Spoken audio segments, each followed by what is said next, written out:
الحمد لله الذي خلق اللوح والقلم علم الإنسان ما لم يعلم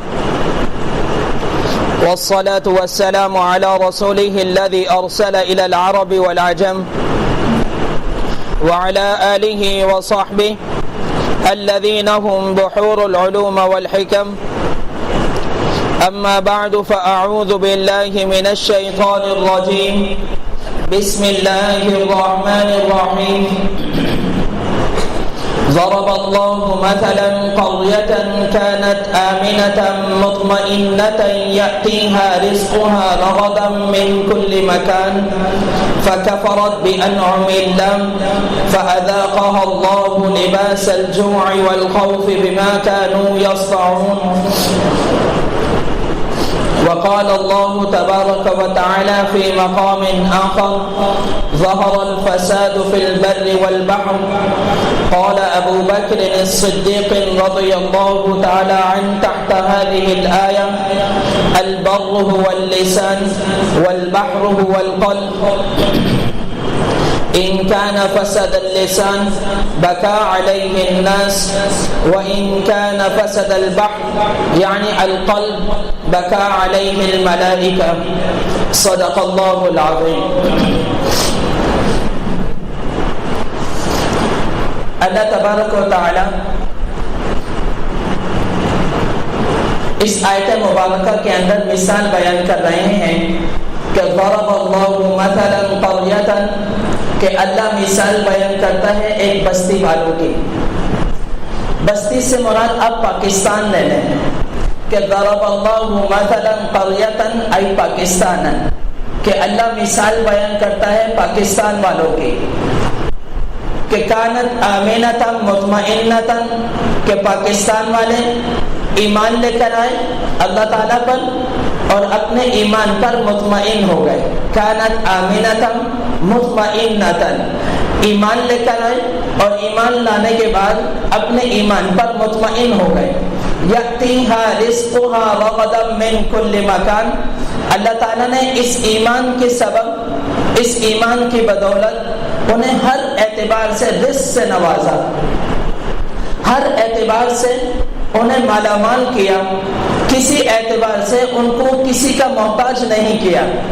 جب ان کو رزق ہر اعتبار سے عطا کیا تو فکفرت بانعم اللہ، انہوں نے اللہ کی نعمتوں کی ناشکری کی تو فاذاقها اللہ لباس الجوع، اللہ تعالیٰ نے ان کو مزہ چکھایا بھوک کا، والخوف، خوف کا، بما كانوا يصنعون، اس وجہ سے جو کچھ انہوں نے خود کیا.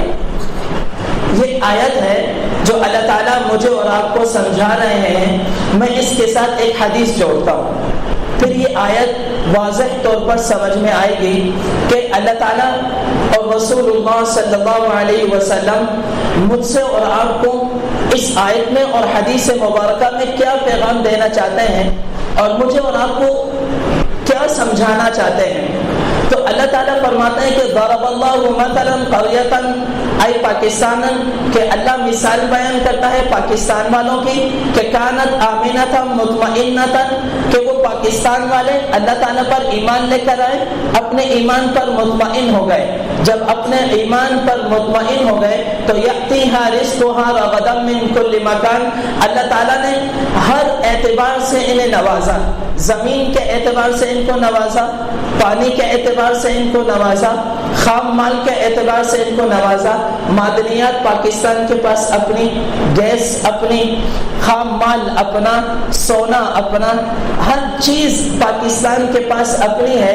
یہاں تک کہ 2011 یا 12 کے اندر سب سے جو ورلڈ کے دانشور تھے ان کی جب آپس میں کیبنٹ میٹنگ ہوئی، اس میٹنگ کے اندر انہوں نے یہ بات کہی کہ کسی ملک سے ایکسپورٹ امپورٹ کو بند کر دیا جائے تو وہ ملک 1 سال کے اندر تباہ و برباد ہو جاتا ہے ماں سوائے پاکستان کے. اگر پاکستان سے ایکسپورٹ امپورٹ کو بند کر دیا جائے تو اس کو برباد ہونے میں 100 سال لگیں گے. یہ وہ لوگ ہیں جو مسلمان نہیں ہیں اور ورلڈ کی کیبنٹ میٹنگ کے اندر انہوں نے اس بات کو تحریر کیا اور لکھا اور کہا بھی. لیکن اللہ تعالیٰ نے یہ ساری چیزیں مجھے اور آپ کو ایمان کی بدولت دی۔ پاکستان ایک واحد سرزمین ہے جو تاریخ کے اندر دوسری سرزمین ہے جسے اللہ تعالیٰ نے وجود بخشا اسلام پر اور کلمے پر۔ سب سے پہلی ریاست وہ مدینہ المنورہ کی ہے کہ مدینہ المنورہ کی ریاست اللہ تعالیٰ نے جو عطا کی وہ اسلام کی بنیاد پر عطا کی۔ اس کی بنیاد خود رسول اللہ صلی اللہ علیہ وسلم نے رکھی اور اس کی بنیاد تقوی پر ہے۔ جب خود قرآن گواہی دے رہا ہو تو پھر اس سے زیادہ کیا ہو سکتا ہے۔ اور دوسری جو ریاست ہے جو اللہ تعالیٰ نے مسلمانوں کو عطا کی مدینہ المنورہ کے بعد وہ پاکستان ہے کہ پاکستان اللہ تعالیٰ نے ایمان کی بنیاد پر اور اسلام کی بنیاد پر عطا فرمائی، اور اللہ تعالیٰ نے اس میں رہنے والوں کو اور اس زمین کے اس ٹکڑے کو ہر اعتبار سے نوازا اور مستغنی فرمایا۔ لیکن پاکستان میں رہنے والے جو مسلمان باشندے تھے چاہے وہ مرد ہو عورت ہو ان حضرات نے کیا کیا کہ فَكَفَرَتْ بِأَنْعُمِ اللَّهِ، اللہ تعالیٰ کی نعمتوں کی ناشکری کی۔ رسول اللہ صلی اللہ علیہ وسلم نے فرمایا ناشکری کس طرح ہوئی؟ اذا اتخذ الفیء دولا، ابو داؤد کی روایت ہے کہ رسول اللہ صلی اللہ علیہ وسلم نے فرمایا اذا اتخذ الفیء دولا، جب وہ وقت آئے جب وقت کے حکمران مال بیت المال کے اندر موجودہ مال کو اپنا ذاتی مال سمجھ کر اس کو استعمال کرنے لگے، قوم کے پیسے کو قوم کے خزانے کو وہ اس طرح استعمال کرے جس طریقے سے انسان اپنے ذاتی مال کے اندر تصرف کرتا ہے، اپنے ذاتی مال کو خرچ کرتا ہے۔ جب قوم کے حکمرانوں کا یہ حال ہو جائے تو آپ صلی اللہ علیہ وسلم نے ٹاپ سے شروع کیا، اعلیٰ سے شروع کیا، اور یہ حدیث اتنی عجیب ہے کہ آپ صلی اللہ علیہ وسلم نے کسی طبقے کو نہیں چھوڑا، ایک ایک کر کے آپ صلی اللہ علیہ وسلم نے سب کو بیان کیا۔ تو ٹاپ سے شروع کیا، بالکل اعلیٰ سے شروع کیا کہ اذا اتخذ الفیء دولا، جب قوم کے حکمران وہ قوم کے خزانے کو اپنا ذاتی مال اور اپنے ذاتی خزانہ سمجھ کر استعمال کرنے لگے۔ ایک زمانہ وہ تھا کہ دھرتی پر عمر بن عبدالعزیز رحمۃ اللہ علیہ موجود تھے اور سلیمان بن عبد الملک مرض الموت کے اندر جاتا ہے تو رجا جو وزیر تھا وہ وزیر کہتا ہے کہ بادشاہ آپ اپنی وزارت کے ماتحت کوئی وصیت نامہ لکھ دیں اور آپ کے بعد کون وزیر ہوگا اور کون بادشاہ ہوگا اس کا نام لکھ دیں۔ تو سلیمان بن عبد الملک کہتا ہے کاش میرا بیٹا موجود ہوتا، وہ سفر پر نہ ہوتا، میں اپنے بیٹے کا نام لکھتا، لیکن اس وقت میرا بیٹا موجود نہیں اور یہ بھی نہیں پتا میرا بیٹا واپس کب آئے گا، آیا میری موت کے بعد آئے گا، یہ میرے موت سے پہلے آ جائے گا۔ تو رجا کہتا ہے میں آپ کو ایک مشورہ دیتا ہوں، آپ کو ایک وصیت نامہ تیار کر دینا چاہیے اور اس میں نام عمر بن عبدالعزیز رحمۃ اللہ علیہ کو ڈال دیں۔ فرمانے لگے مجبوری یہی ہے کہ عمر بن عبدالعزیز کا نام یہ ڈالوں گا، اس کے علاوہ کسی کا نام ڈال نہیں سکتا۔ فوراً سے نام لکھواتے ہیں اور اس وصیت نامے کو اپنے پاس چھپا کر رکھ لیتے ہیں۔ اتفاق کی بات ہے سلیمان بن عبد الملک کا انتقال ہوتا، بیٹا آ جاتا ہے، باپ کی ابھی دفنانے کا وقت قریب آتا ہے تو قبر کے قریب جا کے لاش کو رکھی جاتی ہے تو بیٹا بھی آ جاتا ہے، عمر بن عبدالعزیز رحمۃ اللہ علیہ بھی موجود ہے، رجا جو وزیر ہے وہ بھی موجود ہے، تو باپ کی لاش ہلنے لگتی ہے تو بیٹا کہتا ہے میرا باپ زندہ ہے، اسے کفن سے نکالو۔ عمر بن عبدالعزیز رحمۃ اللہ علیہ فرماتے ہیں بل عجل اللہ العقوبہ، اللہ نے عذاب قبر کو جلدی شروع کر دیا۔ تو بیٹے پر کب کبھی تاری ہوتی ہے، کہتا نہیں جلدی جلدی میرے باپ کو دفن کرو، اسے کفن سے نہ نکالو۔ اس کے بعد بیٹا کہتا ہے کہ اب بادشاہ میں ہوں، تو رجا کہتا ہے کہ بادشاہ نے وصیت نامہ لکھا ہے، اس وصیت نامے کے اندر جس کا نام ہوگا وہی وقت کا بادشاہ ہوگا اور مسلمانوں کا خلیفہ ہوگا، اور جس نے اس کے ہاتھ پر بیعت نہ کی میں تلوار سے اس کی گردن اڑا دوں گا۔ تو سب پر ایک سناٹا طاری ہوتا ہے، اپنے صندوقچی سے وہ وصیت نامہ نکالتے ہیں، اس میں عمر بن عبدالعزیز رحمۃ اللہ علیہ کا نام ہوتا ہے، تو سب کو کہتے ہیں کہ بیعت کرو عمر بن عبدالعزیز رحمۃ اللہ علیہ کے ہاتھ پر۔ عمر بن عبدالعزیز رحمۃ اللہ علیہ جب بیعت کرتے ہیں تو سب کے سب عمر بن عبدالعزیز رحمۃ اللہ علیہ کے ہاتھ پر بیعت کرتے ہیں۔ 11 بیٹے اللہ نے عمر بن عبدالعزیز کو دیے، ایک بیوی فاطمہ دی، یہ بیوی 7 نسبتوں سے ملکہ تھی، تاریخ میں اتنی بڑی ملکہ نہ آئی ہے نہ آئے گی، نہ پیدا ہوئی نہ پیدا ہوگی۔ 4 بیٹے بادشاہ، شوہر بادشاہ، باپ بادشاہ، بھائی بادشاہ، 7 نسبتوں سے یہ ملکہ تھی۔ لیکن عمر بن عبدالعزیز رحمۃ اللہ علیہ جب مملکت کو سنبھالتے ہیں تو سنبھال کر سب سے پہلے گھر آتے ہیں اور گھر آ کر کہتے ہیں دیکھو میرے ذمہ ایک وہ بار آیا ہے جس کو اٹھانا میرے لیے بہت مشکل ہے، ابتدا اپنے گھر سے کروں گا، تمہارے گلے میں جو ہار ہے، تمہارے کانوں میں جو سونے کے بوندے ہیں، سب کو بیت المال میں جمع کراؤ۔ تاریخ میں لکھا کہ 12 تولہ سونا یا 24 تولہ سونا تھا جو فاطمہ کی ملکیت میں تھا، سارا ان کے پاس سے لے کر بیت المال میں جمع کرائے۔ اور جب کھانے کا وقت آیا تو عمر بن عبدالعزیز رحمۃ اللہ علیہ کے پاس کھانے کے لیے اتنے پیسے نہ تھے اس وقت، تو عمر بن عبدالعزیز رحمۃ اللہ علیہ کھانا کھاتے تو پیاز کو کاٹ کر روٹی پر پیاز رکھ کر عمر بن عبدالعزیز رحمۃ اللہ علیہ کھانا کھاتے۔ سلطان صلاح الدین ایوبی رحمۃ اللہ علیہ کا جب انتقال ہوا تو سلطان صلاح الدین ایوبی ساری زندگی کوشش کرتے رہے کہ میں حج کر لوں۔ سلطان صلاح الدین ایوبی رحمۃ اللہ علیہ ساری زندگی کوشش کرتے رہے میں حج کر لوں، لیکن سلطان صلاح الدین ایوبی رحمۃ اللہ علیہ حج نہ کر سکے۔ جب انتقال ہوا تو ان کی میراث میں ایک گھوڑا، ایک تلوار اور 3 درہم اور 1 دینار نکلا، اس کے سوا سلطان صلاح الدین ایوبی کے پاس کچھ نہ تھا۔ تو عمر بن عبدالعزیز رحمۃ اللہ علیہ کی خلافت کو جب 1 سال گزرتا ہے تو 1 سال گزرنے کے بعد عید الفطر کا زمانہ آتا ہے، تو عید الفطر کے موقع پر بیوی شوہر سے کہتی ہے عمر جاؤ وزیر خزانہ کے پاس، عید الفطر بہت قریب ہے، تم اس سے 1 مہینے کی تنخواہ ایڈوانس لے لو۔ 1 مہینے کی تنخواہ ایڈوانس لینے کے بعد اگلے مہینے میں تم تنخواہ مت لینا۔ یہ وقت کا بادشاہ ہے، وقت کا خلیفہ ہے، جسے بیوی یہ مشورہ دے رہی ہے کہ تم 1 مہینے کی ایڈوانس تنخواہ لے لو اور 1 مہینے کی تنخواہ قرض لے لو اور اگلے مہینے کی تنخواہ مت لینا۔ میں اور آپ مزدوری کر کر اپنے گھر کا خرچہ پورا کریں گے اور خرچہ پورا کرنے کے بعد ہم اپنے بچوں کو عید الفطر کے دن نیا کپڑا پہنائیں گے۔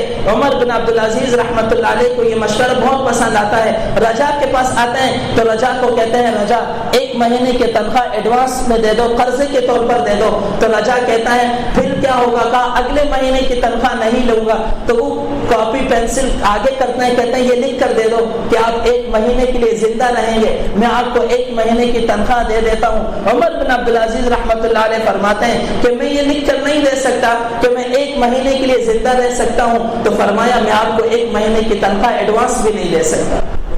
عید الفطر کی نماز جب پڑھائی تو عید الفطر کی نماز پڑھا کر ممبر سے اتر رہے تھے تو سامنے بیٹا صالح آیا۔ جب صالح کو آتے دیکھا تو بدن پر پرانا کپڑا تھا تو آنکھوں میں آنسو آئے، تو عمر بن عبدالعزیز رحمۃ اللہ علیہ کو روتے دیکھ کر بیٹے نے جب روتے دیکھا تو روتے دیکھ کر بیٹا آگے آیا، باپ کے سینے سے لگا۔ تو عمر بن عبدالعزیز رحمۃ اللہ علیہ نے فرمایا بیٹا آج تمہیں اپنے باپ پر بڑا شکوہ ہوگا کہ آج سب نے زرد برق رنگ کے کپڑے پہنے، ہر ایک کے بدن پر نیا کپڑا ہے، تمہارے پاس نیا کپڑا نہ تھا، میرے پاس اتنے پیسے نہ تھے کہ میں تمہیں نیا کپڑا پہناتا۔ صالح نے کہا ابا جان مجھے کوئی پرواہ نہیں، مجھے کوئی پریشانی نہیں، لیکن میں ایک بات جانتا ہوں میرا باپ خائن نہیں ہے، میں ایک بات جانتا ہوں کہ میرا باپ خائن نہیں ہے۔ تو عمر بن عبدالعزیز رحمۃ اللہ علیہ نے وہ زندگی گزاری، بادشاہوں نے وہ زندگی گزاری، وہ گزار کر گئے اور دکھا کر گئے کہ مملکت کیسے چلتی ہے، ریاستیں کیسے چلتی ہیں، ریاستوں کو کیسے سنبھالا جاتا ہے، ریاستوں کو کیسے ترقی کی راہوں پر لے کر جایا جاتا ہے، وہ سارا کچھ گزار کر دیکھ کر۔ اور اب موجودہ زمانے میں بھی ایسے لوگ ہیں جنہوں نے اپنے قوم کو، اپنے ملک کو زیرو سے اٹھایا اور ہیرو پر پہنچایا۔ میرے بھائیوں یہ اسی وقت ہوتا ہے جب قوم کے حکمران امانت دار ہوں، وہ انصاف کرنے والے ہوں، وہ عادل ہوں۔ تو رسول اللہ صلی اللہ علیہ وسلم نے فرمایا اذا اتخذ الفیء دولا، جب قوم کے حکمران وہ قوم کے خزانے کو اور بیت المال کے خزانے کے اندر وہ اس طرح تصرف کرنے لگے جس طرح اپنے ذاتی مال کے اندر تصرف کرتے ہیں۔ پہلی بات۔ دوسری بات پھر رسول اللہ صلی اللہ علیہ وسلم نے فرمایا والامانۃ مغنمہ، کہ لوگ امانت کو مال غنیمت سمجھ کر کھا جائیں گے۔ قرب قیامت میں تم دیکھو گے کہ تمہیں بڑے لوگ ملیں گے، بڑے اخلاق والے ملیں گے، لیکن تمہیں امانت والا کوئی نہ ملے گا۔ جس کے پاس تم امانت رکھواؤ گے وہی امانت میں خیانت کرے گا۔ مغنم مال غنیمت کو کہتے ہیں مال غنیمت اس مال کو کہتے ہیں کہ اسلام کی فوجیں کسی ملک پر حملہ کریں پھر فاتح بن جائیں، وہاں پر جو کچھ مال ملتا ہے اس مال کو مال غنیمت کہتے ہیں، جو فوجوں کے درمیان اور مجاہدین کے درمیان تقسیم ہو جاتا ہے اس مال کو مال غنیمت کہتے ہیں۔ رسول اللہ صلی اللہ علیہ وسلم نے فرمایا والامانۃ مغنمہ، جب دوسری خیانت ہوگی وہ یہ ہوگی کہ لوگ مال غنیمت امانت کو مال غنیمت سمجھ کر کھا جائیں گے، تم قریبی دوست کے پاس امانت رکھواؤ وہ تمہاری امانت کو کھا جائیں گے، تم بہن بھائیوں کے پاس رکھواؤ گے وہ امانت کو استعمال کر جائیں گے، تم کسی بھی انسان کے پاس امانت کو رکھواؤ گے وہ تمہاری امانت کو استعمال کر لیں گے، اور آخر میں تمہیں کہیں گے ہمارا تمہارا تعلق بہت مضبوط تھا، ہمارے پاس ضرورت تھی تو ہم نے سوچا تمہارے پیسوں کو استعمال کر لیں، بعد میں تمہیں دے دیں گے۔ فرمایا والامانۃ مغنمہ، امانت کو مال غنیمت سمجھ کر استعمال کیا جائے گا اور مال غنیمت سمجھ کر اس کو کھا لیا جائے گا۔ حضرت زبیر رضی اللہ تعالیٰ عنہ کے پاس جب کوئی امانت رکھوانے کے لیے آتا تو حضرت زبیر رضی اللہ تعالیٰ عنہ فرماتے ہیں یہ مجھے قرض دے دو، اور جب قرض دے دو گے تو میرے لیے استعمال کرنا آسان ہوگا، اور جب تمہیں چاہیے ہو مجھے ایک ہفتہ پہلے ایک مہینہ پہلے بتا دینا، میں تمہارا بندوبست کر دوں گا۔ وہ کہتا اچھا میں قرض دے دیتا ہوں، یہ قرض لے کر اللہ کے راستے میں سارا خرچ کر دیتے۔ جب انتقال کا وقت قریب آیا 24 لاکھ دینار قرضہ حضرت زبیر بن عوام رضی اللہ تعالیٰ عنہ کے سر پر تھا، اور وہ قرض اس طور پر آیا کہ قرض لوگ امانت رکھوانے کے لیے آتے یہ اللہ کے راستے میں صدقہ کر دیتے، لوگ امانت رکھوانے آتے اور کہتے قرضہ دے دو، اور قرض دے کر اللہ کے راستے میں خرچ کر دیتے۔ اپنے بیٹے عبداللہ کو بلایا، کہنے لگا بیٹا یہ 24 لاکھ دینار قرضہ ہے، اور جب تم یہ قرضہ میری طرف سے تم ادا کرنا، اور جب بھی تم مشکل میں پھنس جاؤ تو میرے اللہ سے کہنا اے زبیر کے اللہ میں مشکل میں پھنس گیا ہوں، میری مشکل کو آسان کر دے، میرا اللہ تیرا کام بنا دے گا۔ حضرت عبداللہ ابن زبیر رضی اللہ تعالیٰ عنہ فرماتے ہیں ابا جان نے یہ اتنا زبردست وظیفہ دیا، جب بھی مشکل میں پھنسا قرض خواہ نے آ کے تنگ کیا، اور تنگ کرنے کے بعد جب مجھ سے قرضے کا مطالبہ کیا تو میں نے کہا زبیر کے اللہ میں مشکل میں پھنس گیا ہوں، میری مشکل کو آسان کر دے، تو اللہ نے مشکل سے نکال دیا۔ تو والامانۃ مغنمہ، رسول اللہ صلی اللہ علیہ وسلم کو اللہ تعالیٰ نے نبوت عطا فرمائی تو اس وقت کفار مکہ اپنی امانتیں رسول اللہ صلی اللہ علیہ وسلم کے پاس رکھوایا کرتے تھے، اور جب آپ صلی اللہ علیہ وسلم ہجرت فرما رہے تھے اور آپ کو تکلیف پر تکلیف پہنچایا کرتے تھے تو مکہ والے یہی سوچتے تھے کہ صادق اور امین ہے تو وہ رسول اللہ صلی اللہ علیہ وسلم ہے۔ ہجرت کے موقع پر بھی آپ صلی اللہ علیہ وسلم کے پاس امانت رکھوائی ہوئی تھی، اور آپ صلی اللہ علیہ وسلم نے حضرت علی رضی اللہ تعالیٰ عنہ کو فرمایا علی یہ فلاں کی امانت ہے، یہ فلاں کی امانت ہے، یہ فلاں کی امانت ہے، اور سب کی امانتوں کا نام دے کر بتایا کہ سب کی امانتیں سب کو واپس کر دینا، امانتوں کو حوالے کر پھر رسول اللہ صلی اللہ علیہ وسلم نے ہجرت فرمائی۔ جب تک امانتیں سپرد نہ کر دی اس وقت تک رسول اللہ صلی اللہ علیہ وسلم اپنے گھر سے باہر تشریف نہیں لائے۔ تو والامانۃ مغنمہ کہ تم دیکھو گے کہ لوگ امانت کو مال غنیمت سمجھ کر کھا جائیں گے، والزکاۃ مغرمہ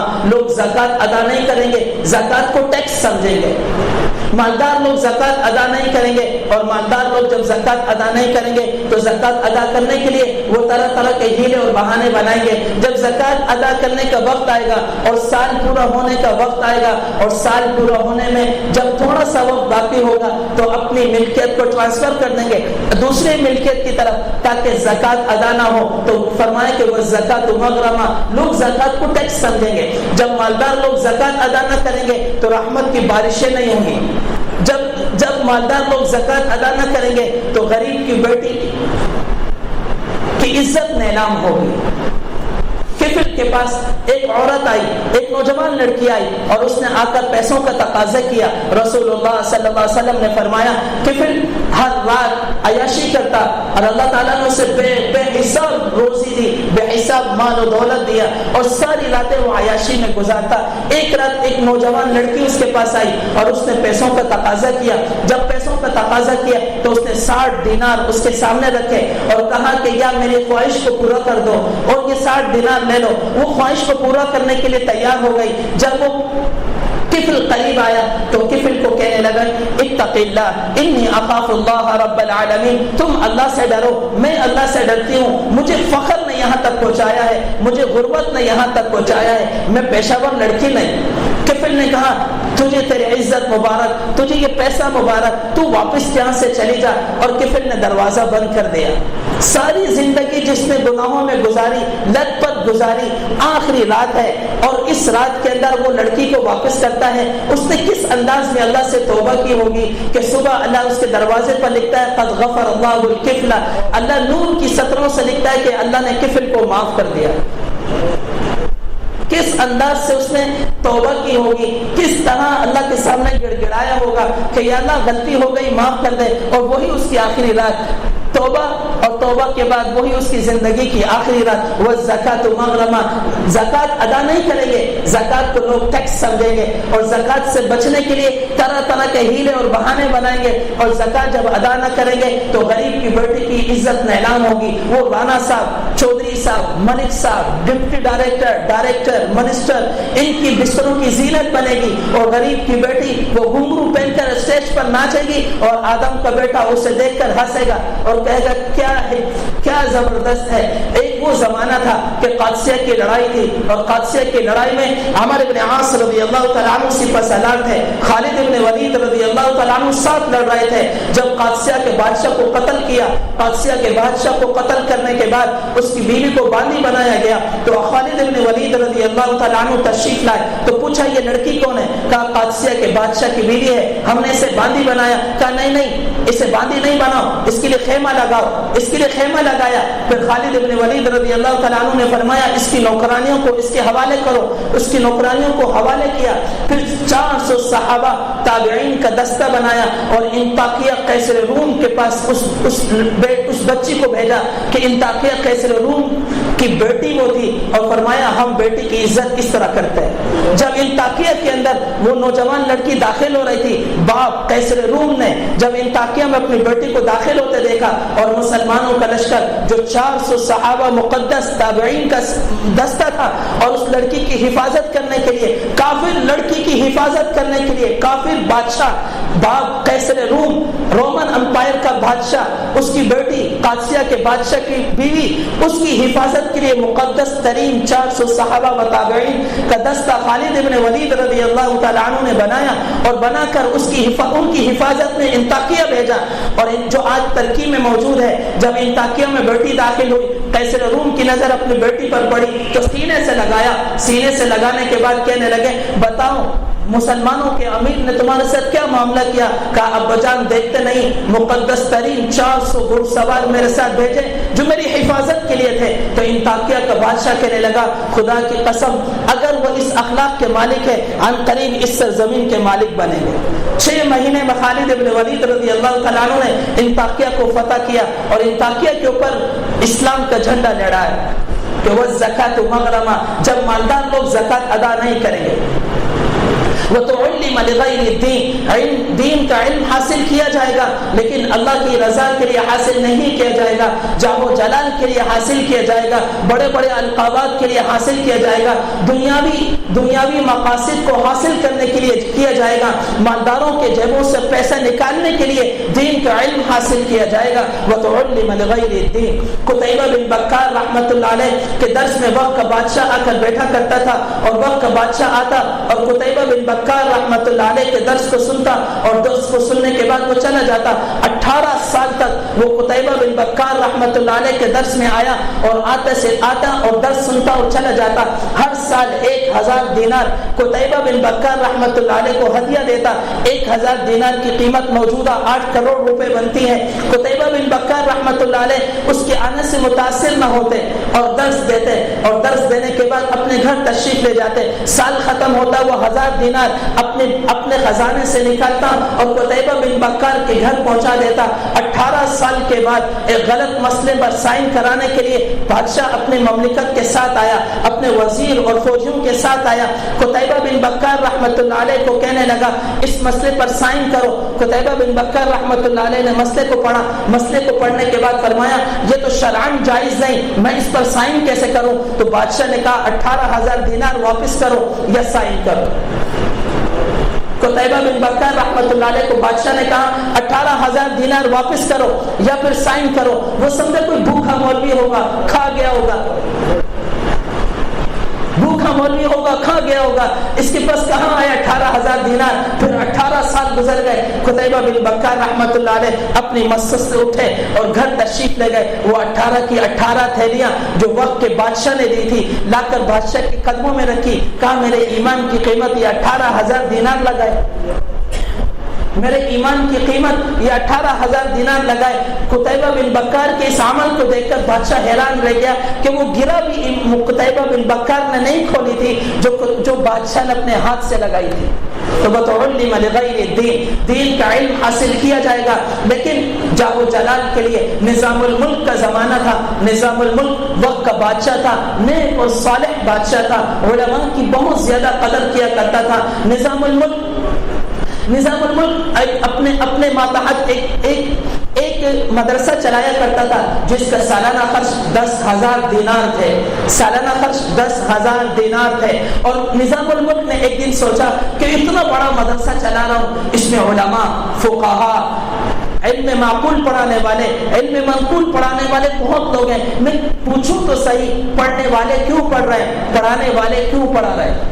نظام الملک نے بحث کو بدلا اور بحث بدلنے کے بعد وہ مدرسے میں داخل ہوا. جب مدرسے کے اندر داخل ہوا تو ہر طالب علم سے پوچھا بھائی تم حدیث پڑھ رہے ہو, کیوں پڑھ رہے ہو؟ تو اس طالب علم نے کہا وقت کا بادشاہ نظام الملک وہ علماء کی قدر کرتا ہے, محدثین کی قدر کرتا ہے, میں حدیث کا علم اس لیے حاصل کر رہا ہوں نظام الملک کا قرب حاصل ہو جائے. بادشاہ نے جواب سن کر غصہ آیا, اپنا رخ موڑا دوسرے طالب علم کے پاس کہ تم فقاہت کا علم حاصل کر رہے ہو, تم فقیہ بننا چاہتے ہو, کیوں بن رہے ہو فقیہ؟ اس نے کہا بادشاہ قاضی کی بڑی قدر کرتا ہے, جج کی بڑی قدر کرتا ہے. بادشاہ قاضی القضات چیف جسٹس کو اپنے ساتھ بٹھا کر کھانا کھلاتا ہے. میں فقاہت کا علم اس لیے حاصل کر رہا ہوں تاکہ میں بھی بادشاہ کا قرب حاصل کروں. تو بادشاہ اس سے بھی مایوس ہوا, آگے گیا تو تیسرے طالب علم سے پوچھا تم علم حاصل کیوں کر رہے ہو؟ اس نے کہا میرا باپ وقت کا قاضی ہے, تو باپ کے مرنے کے بعد باپ کی سیٹ سنبھالوں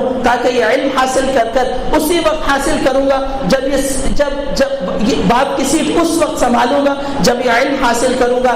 تو وقت کا بادشاہ علماء کا قدردان ہے, تو میں علم اسی لیے حاصل کر رہا ہوں کہ باپ کی سیٹ کو بھی سنبھالوں, بادشاہ کو قرب حاصل کروں. بادشاہ بہت غمزدہ ہوا, کہنے لگا اس مدرسے کو تالا لگا دینا زیادہ بہتر ہے جس پر 10,000 دینار میں خرچ کرتا ہوں. نکلتے ایک طالب علم پر نظر پڑی, وہ طالب علم دیے کے اندر بیٹھا کتاب پڑھ رہا تھا. بادشاہ کی نظر جب اس طالب علم پر پڑی تو کہا چلو چلتے اس سے بھی سوال پوچھوں یہ کیوں پڑھ رہا. تو بادشاہ نے کہا میں تم سے بات چیت کرنا چاہتا ہوں, کچھ گپ شپ لگانا چاہتا ہوں, مجھ سے گپ شپ لگاؤ گے, بات چیت کرو گے؟ کہا نہیں, یہ کتاب اجازت نہیں دیتی کہ میں کسی اور سے دوستی لگاؤں, یہ کتاب اجازت نہیں دیتی میں کسی اور سے باتیں کروں. یہ کتاب کہتی ہے یا مجھ سے دوستی لگاؤ یا کسی اور سے دوستی لگاؤ. متنبی نے کہا خیر مکان فی الدنیا سرج سابح وخیر جلیس فی الزمان کتاب. خیر مکان فی الدنیا سرج سابح, بہترین بیٹھنے کی جگہ وہ گھوڑے کی زین ہے جس پر بیٹھ کر انسان سواری کرے اور سفر کرے جہاد کا. وخیر جلیس فی الزمان کتاب, اور سب سے بہترین دوست زمانے میں وہ کتاب ہے. تم اس سے بے وفائی کر سکتے ہو, وہ تم سے بے وفائی نہیں کر سکتے. تو بادشاہ نے کہا اچھا ایک سوال پوچھنا چاہتا ہوں, کیا جواب دو گے؟ کہنے لگے اگر مختصر ہوگا تو دوں گا, طویل ہوگا تو جواب بھی نہ دوں گا. کہا نہیں بہت مختصر ہے. کہا علم کیوں حاصل کر رہے ہو, اتنی مشقت علم کے لیے کیوں برداشت کر رہے ہو؟ اس نوجوان نے سر جھکاتے کہا علم وہ ہے جو اللہ سے ملا دے, علم اس لیے حاصل کر رہا ہوں مجھ سے میرا اللہ راضی ہو جائے, مجھے میرا اللہ مل جائے, اس لیے اس کو مشقتوں کو برداشت کر رہا ہوں. تو نظام الملک اٹھا اور اٹھنے کے بعد کہنے لگا اس مدرسے کے اندر اگر ایک طالب علم بھی موجود ہے اس طرح کا جس طرح یہ سامنے ہے, میں مدرسے کو تالا نہیں لگاؤں گا. آج کا زمانہ اس طالب علم کو امام غزالی کے نام سے یاد کرتا ہے. آج کا زمانہ اس طالب علم کو امام غزالی کے نام سے یاد کرتا ہے. پھر ایک زمانہ آیا امام غزالی رحمۃ اللہ علیہ بڑے عالم بنے, فلسفے کے امام بنے, ہر اعتبار سے اللہ نے ان کو نوازا, ان کے درس کا چرچا ہر طرف ہونے لگا.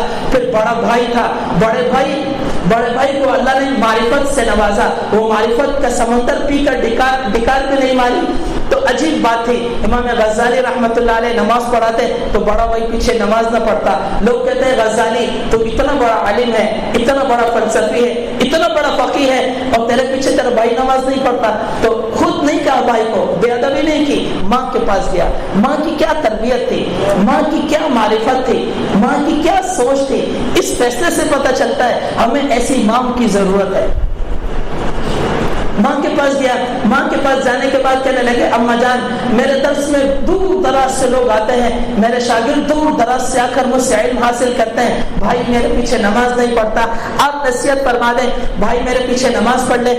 تو ماں نے بھائی کو نصیحت کی کہ جاؤ تم نماز پڑھو, آج عائشہ کی نماز بھائی کے پیچھے پڑھنا. جب بھائی کے پیچھے نماز پڑھنے کے لیے کھڑے ہوئے تو پہلی رکعت پڑھی, دوسری رکعت میں نماز توڑ کر چلے گئے. تو لوگوں نے اور ملامت کیا, کہا عجیب بات ہے کہ نماز پڑھتے نہیں تھے, اور جب پڑھنے آئے تو ایک رکعت پڑھی اور دوسری رکعت پہ نماز توڑ کر چلے گئے. تو بہت زیادہ رنج اور غم ہوا.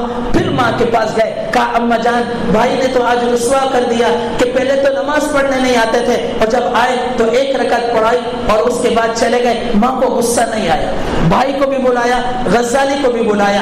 کیا معرفت تھی ماں کی, کیا سوچ تھی ماں کی, اور کیا فیصلہ تھا ماں کا. دونوں کو بلا کر بڑے بھائی سے پوچھا تم نے نماز پڑھنے گئے تھے؟ کہا ہاں ماں جان, ماں نماز پڑھنے گیا تھا. کہا پھر؟ کہا ایک رکعت پڑھی, دوسری رکعت میں نماز توڑ کر چلا گیا.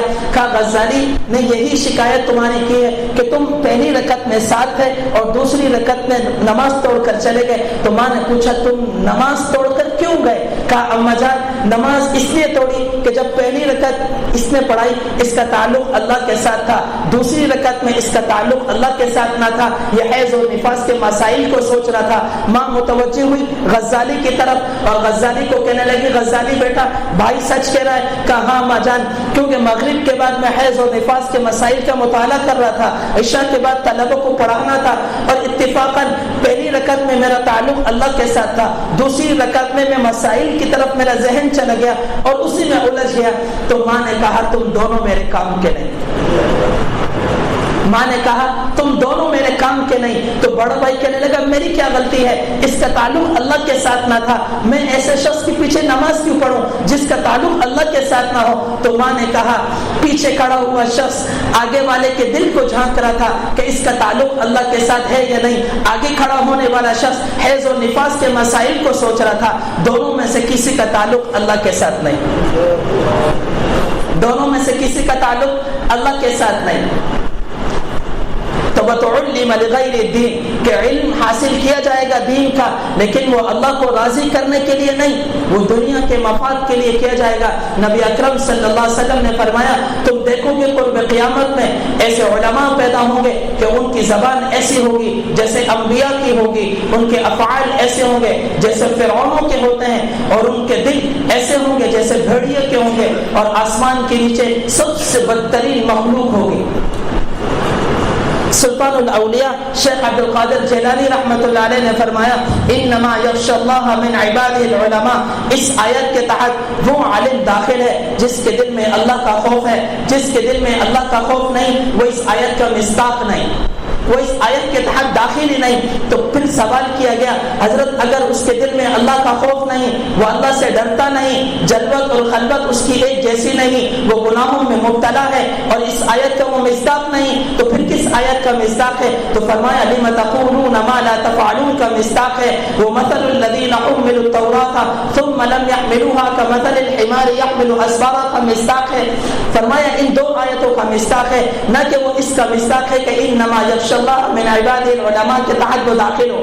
نبی اکرم صلی اللہ علیہ وسلم نے فرمایا وہ عالم جو اپنے علم پر عمل کرتا ہے قیامت کے دن جب اللہ اس کو بلائیں گے اور بلانے کے بعد پھر اس کے قلم سے نکلنے والی سیاہی کو شہید کے خون کے برابر تولیں گے.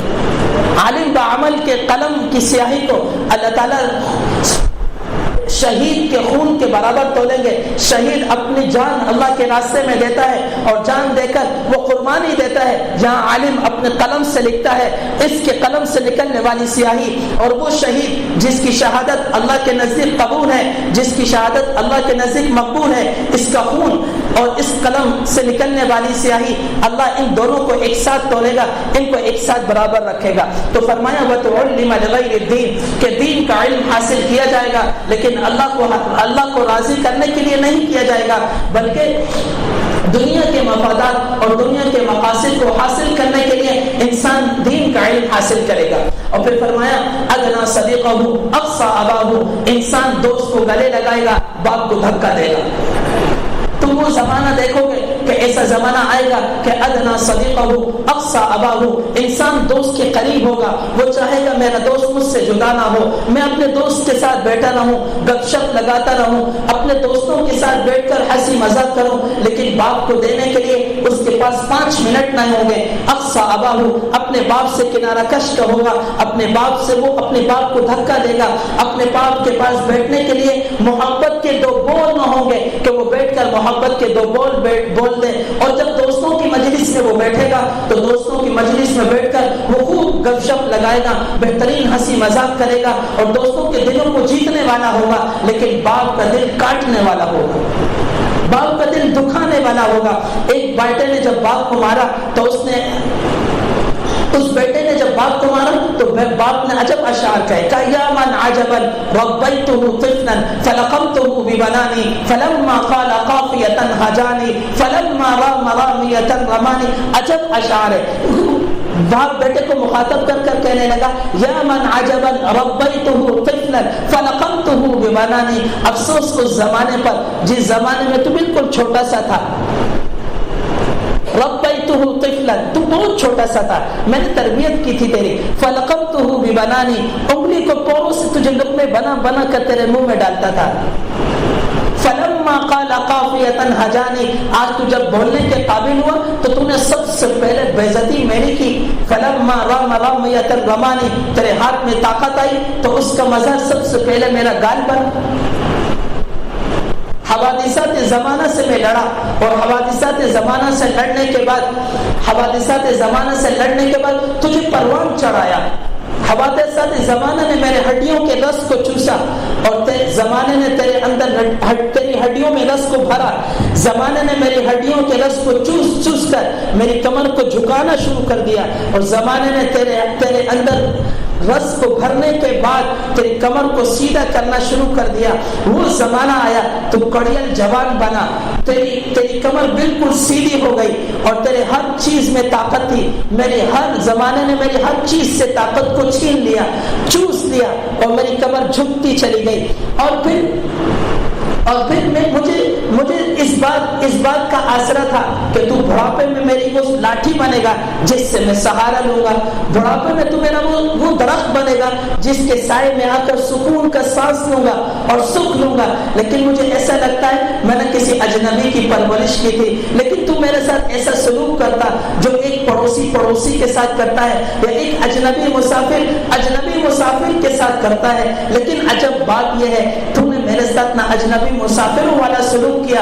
عجب بات یہ ہے تو نے میرے ساتھ وہ سلوک نہ کیا جو ایک پڑوسی کے ساتھ کرتا ہے. مجھے ایسا لگتا ہے ایک خواب تھا جو میں دیکھ رہا تھا اور وہ خواب میرا پورا نہ ہو سکا اور اس خواب سے اٹھ کر میں بیٹھ گیا. یہ باپ اپنی کہانی اپنی زبانی سنا رہا ہے. میرے بھائی جب باپ کے دل پر یہ اشعار گزر رہے ہوں اور باپ کے دل پر یہ اشعار آ رہے ہوں تو وہ کیسا لمحہ ہوگا جس لمحے میں یہ باپ اشعار کہہ رہا ہو. اور آپ صلی اللہ علیہ وسلم نے فرمایا ادنا صدیقہ اقصى اباہ، کہ انسان دوست کو گلے لگائے گا اور باپ کو دھکا دے گا. ایک صحابی رسول اللہ صلی اللہ علیہ وسلم کے پاس آئے اور آ کر فرمانے لگے متی الساعہ یا رسول اللہ، اللہ کے رسول قیامت کب آئے گی؟ متی الساعہ، قیامت کب آئے گی؟ آپ صلی اللہ علیہ وسلم نے فرمایا ان تلد الامۃ ربتها، جب ماں کے ساتھ گھر میں نوکرانیوں والا سلوک ہونے لگے، جب ماں کو ذلیل کیا جانے لگے، بیٹا اٹھے وہ ماں کو ذلیل کرے، بیٹی اٹھے وہ ماں کو ذلیل کرے، تو پھر سمجھ جانا قیامت آ گئی. ان تلد الامۃ ربتها، کہ اس ٹکڑے کا ترجمہ یہ بنتا ہے کہ ماں اپنے مالک کو جنے گی، مطلب یہ ہے کہ بیٹا ماں کے ساتھ وہ سلوک کرے گا جو ایک نوکرانی کے ساتھ کرتا ہے۔ انسان نوکرانی کے ساتھ بیٹھنا پسند نہیں کرتا تو ماں باپ کے ساتھ بیٹھنا پسند نہیں کرے گا۔ انسان نوکرانی کے ساتھ کھانا پسند نہیں کرتا تو بیٹا اور اولاد ماں باپ کے ساتھ کھانا پسند نہ کریں گے۔ حضرت امام زین العابدین رحمۃ اللہ علیہ کو ایک طالب علم نے کہا حضرت آپ اپنے وقت کے محدث بھی ہیں، آپ اپنے وقت کے فقیہ بھی ہیں، لیکن عجب بات ہے ہم نے ہمیشہ آپ کو دیکھا آپ اپنی والدہ کے ساتھ کھانا نہیں کھاتے، آپ اپنی والدہ کے ساتھ کھانا نہیں کھاتے۔ عجب بات ہے جس پلیٹ میں آپ کی ماں کھانا تناول فرما رہی ہو آپ اس پلیٹ میں کھانا نہیں کھاتے، آپ الگ سے کھانا لیتے ہیں اور الگ سے کھانا لے کر اس الگ پلیٹ میں کھانا کھاتے ہیں۔ امام زین العابدین رحمۃ اللہ علیہ نے سر جھکایا، سر جھکانے کے بعد پھر سر اٹھایا، فرمانے لگے اچھا چلو تمہیں بتا دیتا ہوں ماں کے ساتھ کھانا کیوں نہیں کھاتا۔ فرمایا جب لقمہ توڑتا ہوں تو ماں بھی ایک لقمہ توڑتی ہے تو ماں اس پلیٹ کی طرف ہاتھ بڑھاتی ہے جس پلیٹ میں سالن ہوتا ہے تو میرا ہاتھ بھی بڑھتا ہے اس طرف جس پلیٹ میں سالن ہوتا ہے تو دفعتاً میرا ہاتھ رک جاتا ہے یہ سوچ کر کہ زین العابدین تیرا ہاتھ تیرا لقمہ اس جگہ پڑے جس جگہ ماں کی چاہت تھی، ماں چاہتی تھی کہ اس جگہ سے لقمہ لے لے اور ماں کی چاہت سے پہلے تیرا ہاتھ پہنچ گیا اور تو نے وہاں سے لقمہ لے لیا تو ماں کی چاہت اگر تیرے لقمے پر قربان ہو گئی تو ایسا نہ ہو کہ اللہ کا عذاب آ جائے۔ تو ادنا صدیقہ اقصى اباہ کہ باپ دوست کو گلے لگائے گا اور باپ کو دھکا دے گا۔ اور پھر فرمایا اطاع الرجل زوجته مرد اپنی بیوی کی اطاعت کرے گا، اطاع الرجل زوجته کہ مرد اپنی بیوی کی اطاعت کرے گا اور پھر ماں کو ذلیل کرے گا۔ امام بخاری رحمۃ اللہ علیہ نے ایک روایت نقل کی، امام بخاری رحمۃ اللہ علیہ روایت نقل کرتے ہوئے فرماتے ہیں کہ قبرستان میں ایک نوجوان تھا، اسے دفن کیا گیا، روزانہ صبح صبح اس کی قبر پھٹتی، اس کا سر نکلتا، وہ گدھے کی طرح بنتا اور گدھے کی طرح آواز نکالتا اور پھر قبر میں چلا جاتا۔ اہل علاقہ اس کی اس عمل کو دیکھتے اور پریشان ہوتے، پھر وہ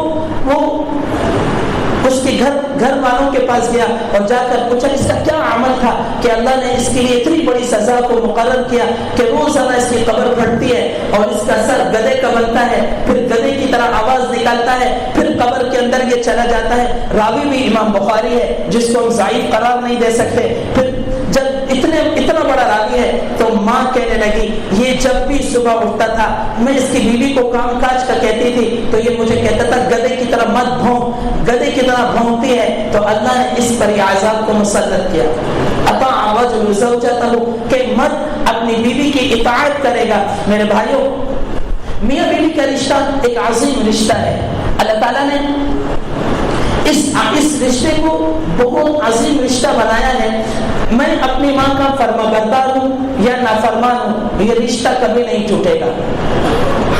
میں اپنے باپ کا باغی ہوں یا فرما بردار ہوں یہ رشتہ کبھی نہیں ٹوٹے گا۔ میں اپنے بہن بھائیوں کے ساتھ اچھا سلوک کروں یا اپنے بہن بھائیوں کے ساتھ برا سلوک کروں یہ رشتہ کبھی نہیں ٹوٹے گا۔ لیکن سب سے نازک رشتہ وہ میاں بیوی کا رشتہ ہے جو ایک بول سے جڑتا ہے اور ایک بول سے ٹوٹ جاتا ہے، اور دنیا کی ابتدا اسی رشتے سے ہوئی۔ بابا آدم کو اللہ تعالیٰ نے اما حوا عطا فرمائی تو ان کا نکاح پڑھایا۔ دنیا کی ابتدا اللہ تعالیٰ نے میاں بیوی کے رشتے سے کی، اور جب اللہ تعالیٰ ماں باپ کو لمبی زندگی دے دیتا ہے تو لمبی زندگی دینے کے بعد تو یہ جب بچوں کی شادیاں کر لیتے ہیں تو آخر میں اکیلے تنہا رہ جاتے ہیں، اور جنت میں باقی رہنے والا رشتہ بھی یہی میاں بیوی کا رشتہ ہے۔ ہر شخص اپنی جنت میں اپنی بیوی کے ساتھ ہوگا۔ حضرت فاطمہ الزہرا رضی اللہ تعالیٰ عنہ حضرت عائشہ رضی اللہ تعالیٰ عنہ کے پاس آئی اور فخر سے کہنے لگی عائشہ قیامت کے دن مجھے فاطمہ بنت محمد پکارا جائے گا، عائشہ مجھے قیامت کے دن فاطمہ بنت محمد پکارا جائے گا اور تجھے عائشہ بنت ابی بکر پکارا جائے گا۔ حضرت عائشہ رضی اللہ تعالیٰ عنہ نے فرمایا بالکل صحیح کہا، تمہیں قیامت کے دن فاطمہ بنت محمد پکارا جائے گا، مجھے عائشہ بنت ابی بکر پکارا جائے گا، لیکن ایک بات ہے قیامت کے دن میں جنت میں رسول اللہ صلی اللہ علیہ وسلم کے ساتھ ہوں گی اور تو علی المرتضیٰ کے ساتھ ہوگی۔ اللہ تعالیٰ نے کسی رشتے کو اپنی نشانی نہیں کہا، ماں کے رشتے کو نشانی نہیں کہا، باپ کے رشتے کو نشانی نہیں کہا, اولاد کے رشتے کو اپنی نشانی نہیں کہا, لیکن اللہ تعالیٰ نے بیوی کے رشتے کو اپنی نشانی کہا. وَمِنْ آيَاتِهِ أَنْ خَلَقَكُمْ مِنْ أَنفُسِكُمْ أَزْوَاجًا لِتَسْكُنُوا. اللہ اپنی نشانیوں میں سے ایک نشانی تمہارے پاس بیان کر رہا ہے کہ اللہ نے تمہارے ہی نفسوں میں سے تمہاری بیویوں کو بنایا. تین چیزیں اللہ تعالیٰ نے بیان فرمائی. لِتَسْكُنُوا إِلَيْهَا کہ تم اس سے سکون حاصل کرتے ہو. وَجَعَلَ بَيْنَكُمْ مَوَدَّةً وَرَحْمَةً اور جوانی میں محبت ملتی ہے, بڑھاپے میں ہمدردی ملتی ہے. جوانی میں تمہیں خوب محبت دیتی ہے اور بڑھاپے میں تمہیں خوب ہمدردی دیتی ہے. ہمارے استاد یہاں فرمایا کرتے تھے بڑھاپے میں بیوی کی ہمدردی بالکل ماں کی طرح ہے. جس طرح ماں اپنی بیٹے کے لیے تڑپتی ہے, پریشان ہوتی ہے, تو بیوی بڑھاپے میں اپنے بوڑھے کے لیے اسی طرح تڑپتی اور ہمدردی اس کے لیے پیدا ہو جاتی ہے. تو بڑھاپے میں بیوی وہ کردار ادا کرتی ہے جو ماں کا کردار ہوتا ہے. تو اس لیے اللہ نے فرمایا وَجَعَلَ بَيْنَكُمْ مَوَدَّةً وَرَحْمَةً کہ اللہ تعالیٰ نے اس کے اندر تمہارے تو اس رشتے کے اندر تمہارے لیے محبت کو رکھا اور رحمت کو رکھا, ہمدردی کو رکھا. رسول اللہ صلی اللہ علیہ وسلم نے فرمایا اگر ایمان والی عورت اپنے شوہر کو تیار کر کر اللہ کے راستے میں بھیج دے, ایمان والی عورت اپنے شوہر کو تیار کر کر اللہ کے راستے میں بھیج دے, تو قیامت کے دن یہ اپنے شوہر سے 500 سال پہلے جنت میں داخل ہوگی. 70,000 فرشتے اسے جنت کے پانی میں غسل دیں گے. پھر یہ اپنے لباس میں زربت لباسوں میں تیار ہو کر یاقوت کے گھوڑے پر بیٹھ کر اپنے شوہر کا انتظار کریں گے. رسول اللہ صلی اللہ علیہ وسلم نے فرمایا کہ ایک عمل والی عورت 70 ولیوں سے افضل ہے. اور پھر فرمایا ایک بدعمل عورت 1000 بدعمل مردوں سے بدتر ہے. اور پھر فرمایا اگر شوہر پریشان ہو کر, باہر سے پریشان ہو کر گھر میں تشریف لائے اور یہ بیوی اسے تسلی دے, اسے ہمت دے, اللہ اسے نصف جہاد کا ثواب عطا کرتا ہے. اور یہ عورت اگر رات کو صرف اس لیے نہ سو سکی کہ اس کا بچہ رویا اور بچے رونے کی وجہ سے یہ سو نہ سکی, اللہ اسے 20 غلام آزاد کرنے کا ثواب عطا کرتے ہیں. اور جب عورت حمل سے ہو جائے تو اس کی 2 رکعتیں غیر حاملہ کے 80 نفلوں سے افضل ہے.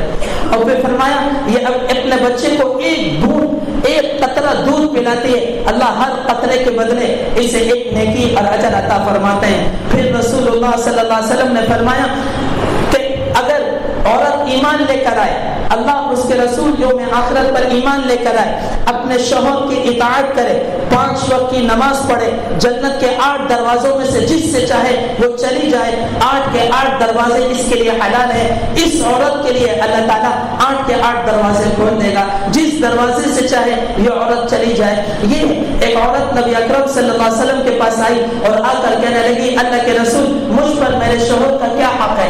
آپ صلی اللہ علیہ وسلم نے فرمایا تیرے شوہر کے بدن پر دانے ہو جائیں, ان دانوں میں پیپ پڑ جائے, تیرے ہاتھ سے صاف کرنے سے اسے تکلیف ہو, پھر تو اسے اپنی زبان سے چاٹ کر صاف کرے, تب بھی تو اپنے شوہر کا حق ادا نہیں کرے,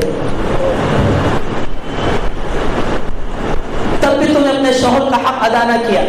رسول اللہ صلی اللہ علیہ وسلم کے پاس صحابہ آئے اور فرمانے لگے اللہ کے رسول ہم نے ایران کے لوگوں کو دیکھا کس طرح کو وہ سجدہ کرتے ہیں, اللہ کے بعد اگر سجدے کے لیے کوئی لائق ہے تو وہ آپ ہیں, آپ ہمیں اجازت دیں ہم آپ کو سجدہ کریں. رسول اللہ صلی اللہ علیہ وسلم نے فرمایا اگر سجدہ کرنا اللہ کے علاوہ کسی اور کو روا ہوتا, جائز ہوتا, میں بیویوں کو حکم دیتا وہ اپنے شوہروں کو سجدہ کرے.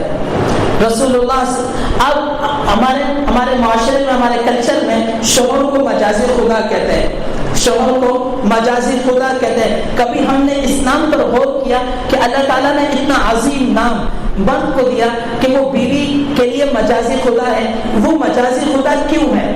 کبھی ہم نے اس پر سوچا کہ اللہ تعالیٰ ایک مرد کو شوہر بناتا ہے, پھر اسے ایک لقب دیتا ہے کہ یہ مجازی خدا ہے. خدا کی کوئی صفت اس مرد کے اندر ہے نہیں, پھر اسے لقب مجازی خدا کا ملا, تو مجازی خدا کا لقب اسے کیوں ملا اور انسانیت نے اسے مجازی خدا کیوں کہا؟ کبھی ہم نے سوچا جس طرح اللہ شرک کو برداشت نہیں کرتا, یہ مرد بھی اپنی محبت میں شرک کو برداشت نہیں کرتا, اس لیے انسانیت نے اسے مجازی خدا کا لقب دیا. یہ مجازی خدا ہے. تو اللہ تعالیٰ نے اور رسول اللہ صلی اللہ علیہ وسلم نے جانبین کو بیان کیا اور اللہ تعالیٰ نے خوبصورت مثال دی. ہن لباس لکم وانتم لباس لہن کہ تم مرد عورت کے لیے لباس ہو اور عورت مرد کے لیے لباس ہے. اور لباس کی کیا صفت ہے؟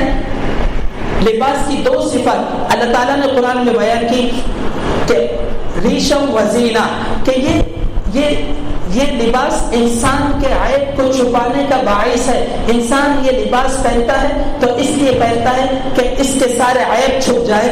تو اسی طریقے سے اللہ تعالیٰ بیوی کی مثال اور شوہر کی مثال لباس سے دے کر یہ بتانا چاہتا ہے کہ نیکیوں کو اچھائی کو اجاگر کرو. شوہر بیوی کے برائیوں کو چھپائے, کمی کو چھپائے, بیوی شوہر کی کمی کو چھپائے. جس طرح یہ لباس انسان کے عیبوں کو چھپاتا ہے اسی طریقے سے شوہر بیوی کے عیبوں کو چھپائے اور بیوی شوہر کے عیبوں کو چھپائے. دوسری مثال لباس کی دی کہ یہ زینت ہے تو شوہر بیوی کے لیے فخر ہے اور بیوی شوہر کے لیے فخر ہے کہ اس کی عزت میں آنچ نہ آنے دے. شوہر اگر بیوی کی عزت میں آنچ آئے تو وہ دیوار بن جائے اور اس کی عزت میں آنچ نہ آنے دے, حرف نہ آنے دے. اور بیوی کی عزت اگر بیوی دیکھے کہ شوہر کی میری طرف سے شوہر کی طرف میرے شوہر کی عزت میں آنچ آ رہی ہے, حرف آ رہا ہے تو وہ آ کر دیوار بن جائے, اس کی عزت کی حفاظت کرے. ہمارا کلچر عجیب ہے کہ ہزاروں نیکیاں نظر آتی ہیں اور ہزاروں نیکیوں میں ایک خامی نظر آتی ہے. ہم اس خامی کو لے کر بات کا بتنگڑ بناتے ہیں اور خوب لڑائی جھگڑے کرتے ہیں اور بات طلاق تک چلی جاتی ہے اور طلاق دے دیتے ہیں. اللہ تعالیٰ نے طلاق رکھی ہے لیکن ابغض الحلال عند اللہ الطلاق. سب سے زیادہ حلال چیزوں میں جس سے اللہ کو نفرت ہے وہ طلاق ہے. کہ جب انسان بالکل آخری مرحلے میں پہنچ جائے کہ نباہ کی کوئی صورت نہیں, بیوی بد اخلاقی سے نیچے آنے کے لیے تیار نہیں اور کسی صورت میں وہ ماننے کے لیے تیار نہیں, تو پھر اللہ نے طلاق رکھی ہے. لیکن آج چھوٹے چھوٹے معاملات پر یہ رشتہ اتنا ذلیل ہو رہا ہے کہ ہمارا دیش کو آگ لگی ہوئی ہے. خانقاہ میں ہمارا ایک ساتھی آیا تو 60 سال کی عمر اور پوتے کو ساتھ لے کر آیا, طلاق نامہ ساتھ لے کر آیا. کہنے لگا حضرت میں نے طلاق دے دی بیوی کو, میں جان چھوٹ گئی, آج میں شکرانے کے 2 نفل پڑھوں گا. جس کی عمر 60 سال ہو اور وہ بیوی کو طلاق دینے پہ شکرانے کے 2 نفل پڑھ رہا ہو تو کیا ہوگا میرے بھائی.